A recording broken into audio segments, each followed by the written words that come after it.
ഇവിടെ നമ്മുടെ നാടിൻ്റെ പുരോഗതിയാണ് തടയുന്നത്. ആ കാലം പിന്നെ തിരിച്ചു കിട്ടില്ല. നഷ്ടപ്പെട്ടത് തന്നെയാണ്. നമ്മുടെ നാടിൻ്റെ അവസരങ്ങൾ നഷ്ടപ്പെട്ടു പോവുകയാണ്.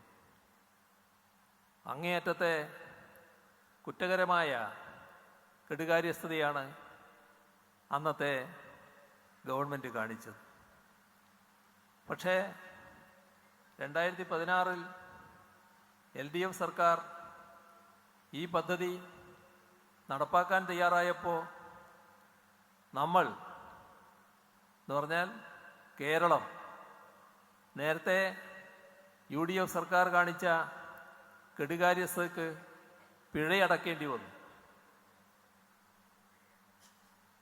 പദ്ധതി നടപ്പാക്കാൻ തയ്യാറായപ്പോൾ നാഷണൽ ഹൈവേ അതോറിറ്റി പറയാണ് കേരളത്തിൽ വലിയ വിലയാണ് ഭൂമിക്ക്, ആ പൈസ കൊടുത്ത് ഭൂമി എടുക്കാൻ കഴിയില്ല, സംസ്ഥാനം ഭൂമി എടുത്തു തരണം.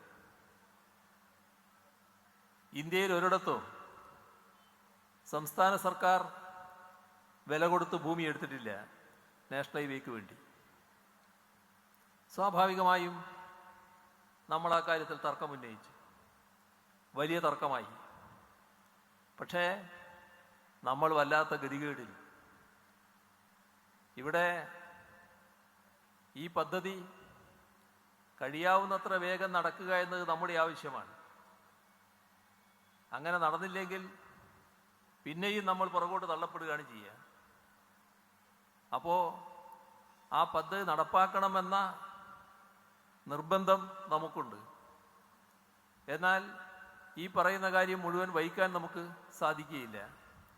അങ്ങനെ ഒരു രീതി രാജ്യത്തില്ല. ആ തർക്കം അവസാനം ഒത്തുതീർപ്പ് ചർച്ചകളിലേക്ക് നീങ്ങി. അങ്ങനെ അവസാന തീരുമാനമായി വന്നത് ഭൂമിയുടെ വിലയുടെ 25% കേരളം കൊടുക്കണം.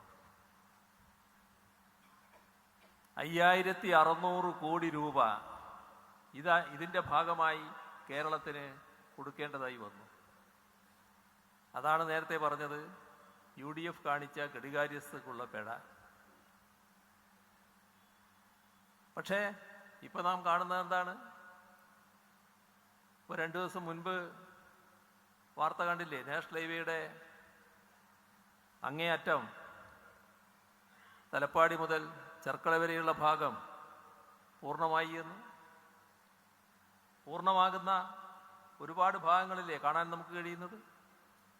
ഇവിടുത്തെ ചിത്രങ്ങൾ നിങ്ങൾക്കെല്ലാവർക്കും അറിയാവുന്നതല്ലേ? ഇതാണല്ലോ കേരളത്തിലാകെയുള്ള ചിത്രം. ഇപ്പോൾ നാഷണൽ ഹൈവേയിലൂടെ സഞ്ചരിക്കുന്ന ആളുകൾ ചില ഭാഗങ്ങളിൽ റോഡ് പണി തീർന്നിരിക്കുന്നു, നല്ല വേഗതയിൽ ആ വഴിയിലൂടെ പോകുന്നു. അടുത്ത ഭാഗം പണി തീർന്നുകൊണ്ടിരിക്കുന്നത് കാണുന്നു. അപ്പോൾ ഇതേ വേഗതയാണല്ലോ ഇനി ഇവിടെ വരാൻ പോകുന്നത് എന്ന് മനസ്സിൽ കാണുന്നു. അങ്ങനെ എല്ലാവരുടെയും മനസ്സിൽ ഒരു വല്ലാത്ത കുളിർമ അനുഭവപ്പെടുന്ന സാഹചര്യം. ഇത് എന്തുകൊണ്ടാണ് സംഭവിച്ചത്? LDF അന്ന് അധികാരത്തിൽ വന്നിരുന്നില്ല എങ്കിൽ നമ്മുടെ നാട്ടിൽ ഇത് സംഭവിക്കുമായിരുന്നോ? പഴയ അതേ നില തന്നെ തുടരുമായിരുന്നില്ലേ?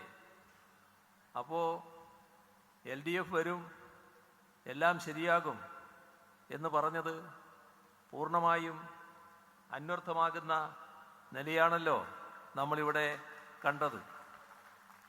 ഇത് ഒരു നാഷണൽ ഹൈവേയുടെ കാര്യത്തിൽ മാത്രമല്ല, വിവിധ കാര്യങ്ങളിൽ ഇതാണ് സംഭവിച്ചിട്ടുള്ളത്. നമ്മുടെ ഗെയിൽ പൈപ്പ് ലൈൻ അവരും പദ്ധതി ഉപേക്ഷിച്ച് പോയവരാണ്, നടക്കില്ല എന്ന് കണ്ടിട്ട്. അവരെയും തിരിച്ചു വിളിച്ചു. ആ പദ്ധതി പൂർത്തിയായി. ഇപ്പോൾ ആ പൈപ്പിലൂടെ ഗ്യാസ് പോകുന്നു. നമ്മുടെ തന്നെ പല പട്ടണങ്ങളിലെയും വീടുകളിൽ സിറ്റി ഗ്യാസ് പദ്ധതിയുടെ ഭാഗമായി അടുക്കളയിൽ ഈ ഗ്യാസ് പാചകവാതകമായി എത്തുന്നു. ഫാക്ടറികളിൽ ഇന്ധനമായി എത്തുന്നു. ഇതെല്ലാം നാടിനുപകരിക്കുന്നതാണല്ലോ. അതാണല്ലോ ഒരു കാരണവുമില്ലാതെ തടയുന്ന അവസ്ഥ സ്വീകരിച്ചത്. നമ്മുടെ കേരളത്തിലെ വൈദ്യുതി രംഗം, കേരളത്തിന് ആവശ്യമായ വൈദ്യുതി വഹിച്ചു കൊണ്ടുവരാനുള്ള ലൈനിൽ ഏറ്റവും പ്രധാനപ്പെട്ട ഒന്നാണ് എടമൺ കൊച്ചി പവർ ഹൈവേ.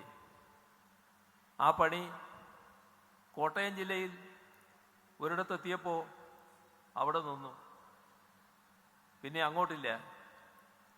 പണി ഏറ്റെടുത്ത പവർ ഗ്രിഡ് കോർപ്പറേഷൻ അന്നത്തെ ഗവൺമെൻറ്റിൻ്റെ തലപ്പത്തിരിക്കുന്നവരെ പലപ്പോഴായി പോയി കണ്ടു, ഒരനക്കവും ഇല്ല. അവരും പണിയിട്ടേച്ച് പോയി. 2016 LDF സർക്കാർ വന്നപ്പോൾ അവരെയും തിരിച്ചു വിളിച്ചു.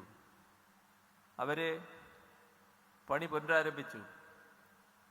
ആ പുനരാരംഭിച്ചപ്പോൾ നേരത്തെ തടഞ്ഞവർ അവിടെ തടയാൻ മുന്നോട്ട് വന്നു. അപ്പോഴാണ് കേരളത്തിലൊരു സർക്കാരുണ്ട് എന്നവർക്ക് മനസ്സിലായത്. ഇപ്പോൾ ആ ലൈനിലൂടെ വൈദ്യുതി പ്രവഹിക്കുകയാണ്. ഇവിടെ നാം ചിന്തിക്കേണ്ടത് ഒരു സർക്കാരിൻ്റെ ചുമതലയെക്കുറിച്ചാണ്. ഏതെങ്കിലും ഒരു പദ്ധതി തടയാൻ വേണ്ടി ഏതെങ്കിലും ഒരാളോ ചില നിക്ഷിപ്ത താല്പര്യക്കാരോ മുന്നോട്ട് വന്നാൽ അതിൻ്റെ കൂടെയാണോ സർക്കാർ നിൽക്കേണ്ടത്?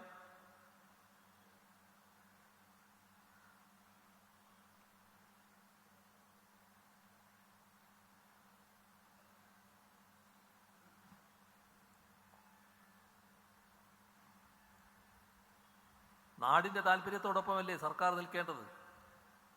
നാടിൻ്റെ താല്പര്യത്തോടൊപ്പം നിൽക്കണമെങ്കിൽ നാടിനോടും ജനങ്ങളോടും പ്രതിബദ്ധതയുള്ളൊരു മുന്നണി ആ സർക്കാരിനെ നയിക്കണം. അതാണ് 2011-16 കാലത്ത് കേരളത്തിൽ സംഭവിച്ച ദുര്യോഗങ്ങൾക്ക് കാരണം. എന്നാൽ 2016 ശേഷം നാടിനോടും ജനങ്ങളോടും പ്രതിബദ്ധതയുള്ള LDF നേതൃത്വം കൊടുക്കുന്ന സർക്കാരായപ്പോൾ സ്ഥിതിഗതികളാകെ മാറുന്നതാണ് നാം കണ്ടത്. ഇതിൻ്റെ ഭാഗമായി നമ്മുടെ നാടിൻ്റെ പശ്ചാത്തല സൗകര്യ വികസനം വലിയ തോതിൽ മെച്ചപ്പെട്ടതായി കാണാൻ നമുക്ക് കഴിയും. ഒരു ഭാഗത്ത് തീരദേശ ഹൈവേ വരുന്നു, വേറൊരു ഭാഗത്ത് മലയോര ഹൈവേ വരുന്നു. രണ്ടിനും കൂടി 10,000 കോടി രൂപയാണ് ചെലവ് വേണ്ടത്. സംസ്ഥാന സർക്കാരാണ് ആ ചെലവ് വഹിക്കുന്നത്. അതോടൊപ്പം കേരളത്തിലെ റോഡുകൾ, പൊതുവെ എല്ലാ റോഡുകളും മെച്ചപ്പെട്ട റോഡുകളായി മാറിയിരിക്കുന്നു. ഏതു ഭാഗത്ത് നോക്കിയാലും മാറ്റം മെച്ചപ്പെട്ട രീതിയിൽ വന്നതായി കാണാൻ നമുക്ക് കഴിയുന്നു. അപ്പോൾ പശ്ചാത്തല സൗകര്യ വികസന രംഗത്ത് നല്ലൊരു കുതിച്ചുചാട്ടം നമുക്കുണ്ടാക്കാൻ കഴിഞ്ഞിരിക്കുന്നു. ഇത് നാടിൻ്റെ പുരോഗതിക്ക് സഹായകമായി ഒന്നാണ്.